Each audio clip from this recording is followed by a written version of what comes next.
comment. Ranting says, what's up, peeps? I'm hanging out in Jamaica, so I depend on your live broadcast. Go Lions. Ranting, you lucky SOB. Have fun out there in Jamaica, man. We appreciate your presence. Let's get into some of this stuff happening over in the NFC, because the NFC is bad, besides the top teams. If you look at the NFC, everyone's either 500 or under 500. And besides, you look at the top, the cream of the crop, obviously, the 49ers, Eagles, Lions, Seattle, Dallas, all that stuff. But besides that, man, it's wide open, which kind of tells me that the trade market, especially in the NFC, everyone's going to be buzzing because everyone wants to get better. And this is what makes it so interesting. You have the 49ers, who have lost 3 straight. They're 5-3. So the untouchable 49ers might be touchable. And they're not as good as we maybe thought. Pause on that. Pause on that. But it's true. The 49ers aren't as invincible as we thought. Now, the Eagles, on the other hand, for whatever reason, every time they play the Commanders, Lucas's guy, Sam Howell, just tears them apart. Goes crazy. Rips them up. He did it last game, too. Can we admit that he's a legit NFL quarterback? Yes. Okay. He is. Okay. You dot up the Eagles like that 2 times this season? Like, yeah, you're legit. Ron Rivera. Eric Bieniemy, though, he's over there cooking. He's legitimate. He's the 3rd best quarterback in the NFC East. And that's like, but he's going to lead that. He's going to lead the NFC East in passing yards. You were right.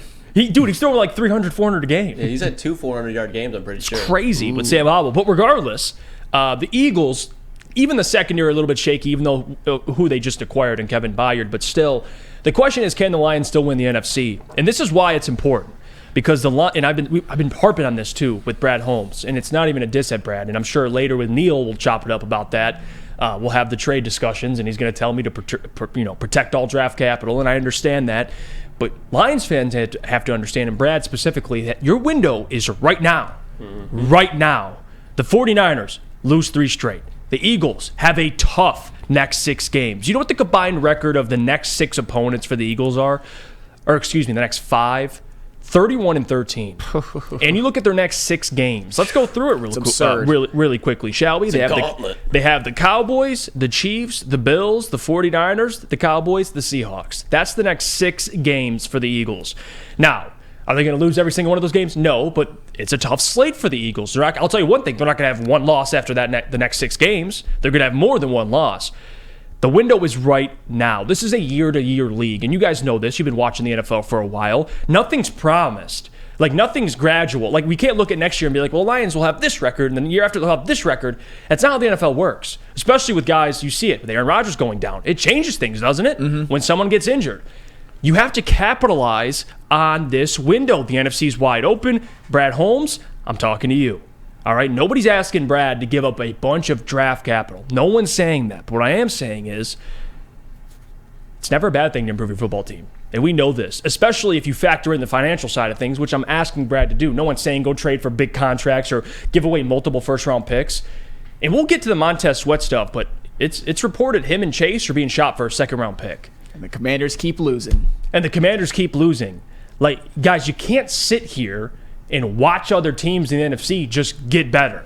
You just can't. And expect, well, we'll get there eventually. No, you're that team right now. The 49ers traded for McCaffrey last year. Have a pretty good record with them, don't they? Until the last 3 games. But regardless, before that, they were pretty much undefeated. And then the Eagles get Byard. Their secondary improved, even though they didn't look like it, yesterday. But regardless, they're trying to get better. The Lions have yet to make a move like that in Brad Holmes' tenure, which I respect. And he's actually done the right thing. When this team was building, he didn't go and trade for any stupid contracts or players that weren't worth it. And I love that. But this year, you're 5-2.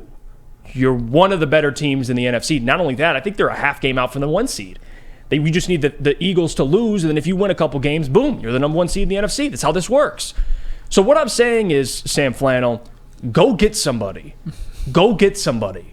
You don't have to give up a ton of assets to do so, Sam, but you have to get better. You can't sit here, stand pat, and just watch other teams improve, and you just think, well, we'll just get better by default, which, again, you have a lot of young players. They'll, of course, get better. But it also helps to kind of sprinkle in some proven talent, guys that have played in this league. Not draft a rookie next year, wait for him to come along. Even though Brad does a really good job with that, Sam, go get proven talent. That's all I ask. Oh, yes. And we're going to talk a little bit more in upcoming segments about who are some available that I think all of us in this room would like to make a run at. But So when you talk about the 2023 Detroit Lions, they're always going to be compared to, and we're always going to be watching the standings when it comes to the 49ers and the Eagles, and that's fair because those were the teams that were in the NFC Championship last year. Those were the teams that got off to the hottest starts. But when you look at the San Francisco 49ers, as we've mentioned, they look a lot more vulnerable than they did before, and it kind of shows that injuries, they hit every team. No team is going to be 100% up to speed when it comes to injuries, but they really haven't been able to overcome them that well at all. I mean, Deebo Samuel's been out. Their offense doesn't look the same. Trent Williams has been out. And I know those are big losses, but the 49ers haven't been able to overcome the same way that the Lions did when they had some injuries, although the 49ers may have played some tougher opponents, but still. You have to overcome attrition. And here's the thing when it comes to the 49ers too.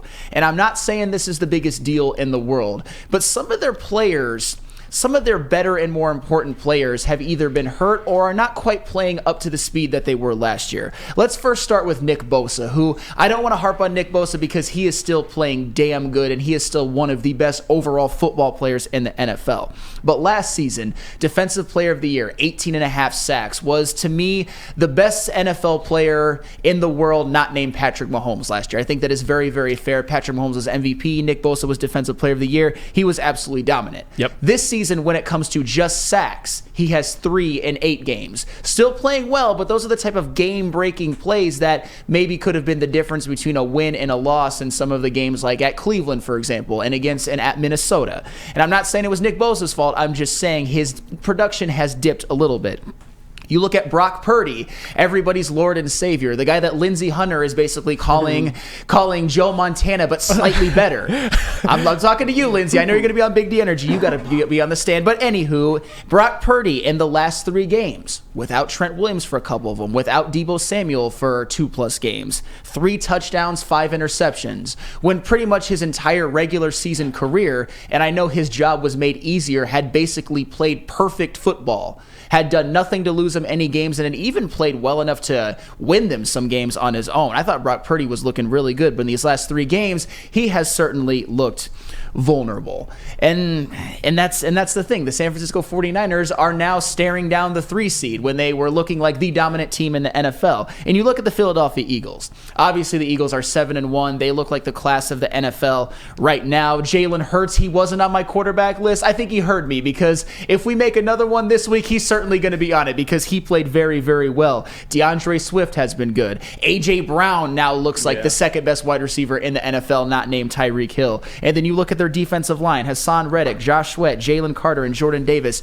have all been dominant. But Jeff, you already went over it. Their next 6 games, it would be a goddamn miracle if they go 4-2 in those games because this is one of the toughest stretches of regular season football you will ever see. Let me just re-go over it really quickly. Home versus Dallas, at Kansas City, home Buffalo, home San Francisco, at Dallas, at Seattle.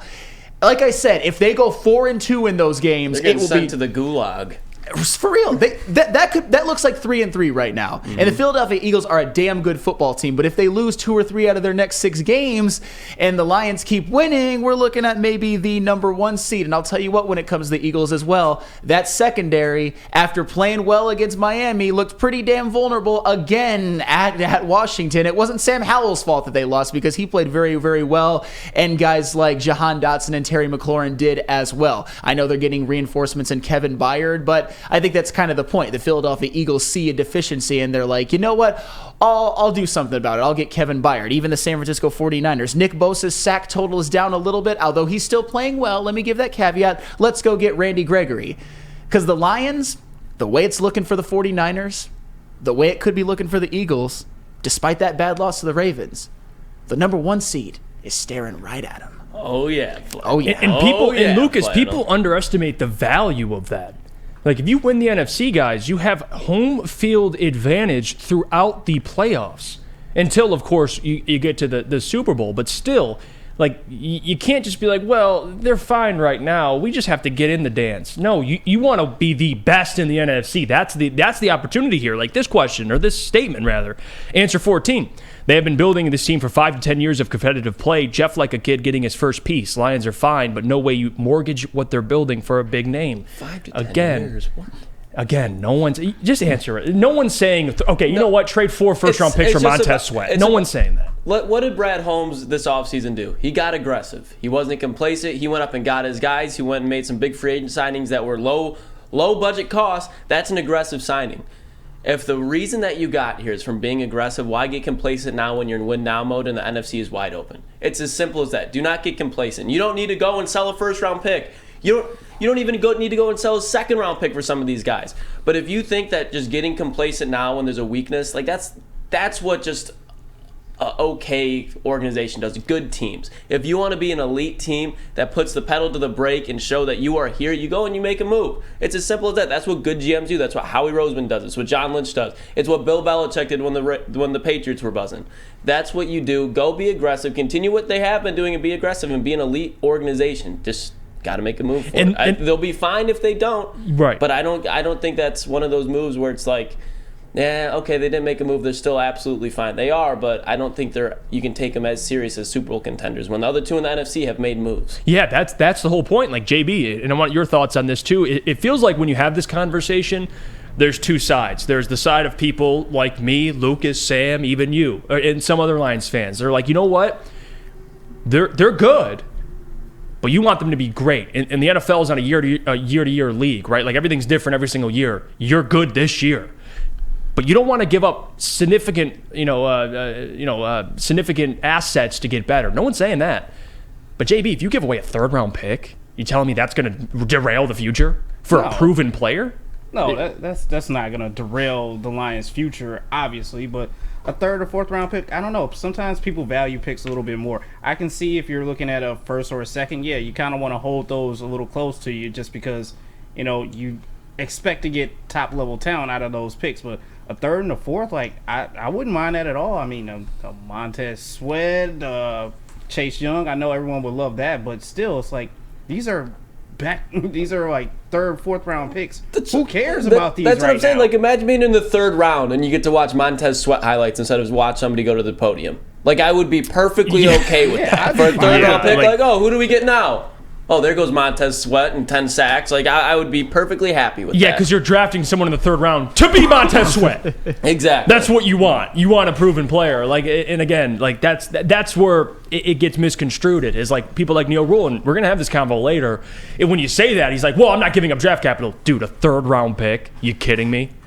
You kidding me? You still have a first, a second. You actually have another third, fourth, fifth. Yeah, people sixth. forget about that. There's two third-round picks in Brad's hands right now. Guys, one proven player. That's all I'm asking for. Like, it just makes sense. And I get bringing in rookies and they're on rookie deals. I get all of that. And you're going to have a ton more coming in the future, of course. But still, one guy. It's not happening. There's positives and then there's also negatives to it as well. As like you said, the rookie contract versus having to pay this, top level proven veteran right now. But still, which one would you rather have? Someone that you have to wait on or someone that you can just plug and play? Yeah, and that's the thing too. Like the 49ers, did they sacrifice the next 10 years by trading McCaffrey for McCaffrey? No. Trent Williams? No. Actually, they're a damn good football team because of it. Mm-hmm. Did the Eagles sacrifice the next 5 years because they got Kevin Byard for a fifth and a sixth? And A.J. Brown? Brown? I think they're getting a pretty good return on their trades right now. Yes. I think they're more than happy. Even all the trades they've made in the draft, I think they're more than happy. So that's where, because people, and I get it, trust me, like Brad Holmes has done such a good job in the draft, a great job, that people are like, you know what? I don't ever want to make a trade. Let's just keep drafting. Okay, but there comes a time where you can go get a dude next to Aiden, or a dude in your secondary at corner, because you need secondary depth. You're going to walk into a playoff game and Jerry Jacobs gets hurt and you got Will Harris out there and everyone's going to complain, and I'm going to look at you and say, guys, I told you. You're like, this is the problem. Or a person on your defensive line goes down and now or Aiden goes down, God forbid. No. Like, you need some depth. You just need depth. And that's what the Lions are missing. Again, Sam, you don't have to sacrifice the next 5 years to do it, but 1/3, they can do it. Yeah, they can. And we'll get...